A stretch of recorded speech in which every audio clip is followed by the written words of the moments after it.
Hi friends, welcome to మా వారి వంటలు. ఈరోజు మనం చూడబోయేది రాగి ఉప్మా. సో దీనికోసం మనం తీసుకుంటున్న ఇంగ్రీడియంట్స్ ఒక కప్ బొంబాయి రవ్వ అండ్ ఒక కప్ బొంబాయి రవ్వ మీన్స్ ఉప్మా రవ్వ అండి. ఒక కప్ ఏమో రాగి పిండి తీసుకుంటున్నాము. అందులో కావాల్సిన ఇంగ్రీడియంట్స్ టొమాటో, పచ్చిమిర్చి, ఆనియన్స్, సన్నగా తరిగిన అల్లం అండ్ గ్రౌండ్ నట్స్, తాలింపు గింజలు, కరివేపాకు అండ్ జీడిపప్పు. సో ముందుగా కళాయి పెట్టుకొని అందులో కొద్దిగా నెయ్యి వేసుకొని మనం ముందుగా తీసుకున్నటువంటి ఉప్మా రవ్వ అండ్ రాగిపిండి రెండు కలిపి కూడా మనము ఉండలు లేకుండా కొద్దిగా వేయించుకోవాలి అండి. సో ఇలా కలర్ చేంజ్ అయ్యేంత వరకు కూడా మనం నీట్గా వేయించుకోవాలి. ఉండలు లేకుండా వేయించుకోవాలి. వేయించుకున్న దాన్ని మనం పక్కన పెట్టేసుకొని ఇప్పుడు మళ్ళీ కళాయి తీసుకొని అందులో నెయ్యి వేసి జీడిపప్పును వేయించుకుంటున్నాం. ఆ తర్వాత 2 టేబుల్ స్పూన్ ఆఫ్ నూనె వేసి అందులో అల్లం తరుగు అండ్ తాలింపు గింజలు, పచ్చిమిర్చి, ఆనియన్స్ ఇవన్నీ వేసి కొద్దిసేపు వేగనిస్తున్నామండి.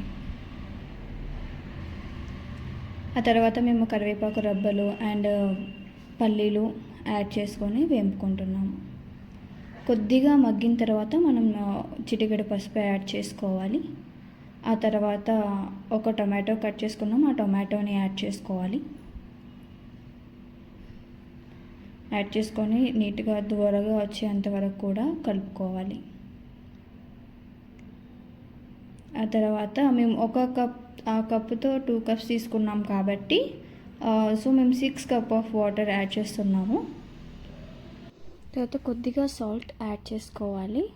మనం కొద్దిసేపు ఈ వాటర్ని బాయిల్ అయ్యే వరకు కూడా బాయిల్ చేసుకోవాలి.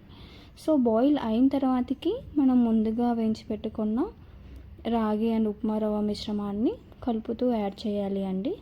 కలుపుతూ యాడ్ చేయడం వల్ల మనకి ఉండలు కట్టకుండా ఉంటుంది. సో మేము యాడ్ చేసి మళ్ళీ నీట్గా కలుపుతున్నామండి. కొద్దిసేపు ఒక 2 to 3 మినిట్స్లో ఇది ఉడికిపోతుంది. సో రాగి వల్ల మనకి చాలా ప్రయోజనాలు ఉన్నాయండి. మనకి యాక్చువల్లీ డయాబెటీస్ కంట్రోల్లోకి వస్తుంది. ఇది సేమ్ టైం మనకి weight loss and hair fall కూడా కంట్రోల్లోకి వస్తుంది. సో మనకి ఇవి కాకుండా ఇంకా చాలా ప్రయోజనాలు ఉన్నాయి రాగిని మనం ఫుడ్లో యాడ్ చేసుకోవడం వల్ల. అండ్ మనం ఇక్కడ చూస్తున్నట్లయితే మన రాగి ఉప్మా ఆల్మోస్ట్ రెడీ అయిపోయింది. మనం ఇంకా కొద్దిగా నెయ్యి అండ్ జీడిపప్పు యాడ్ చేసి టేస్టీగా సర్వ్ చేసుకోవడమే. మేము పల్లి చట్నీతో సర్వ్ చేసుకుంటే ఇంకా చాలా టేస్టీగా ఉంటుంది.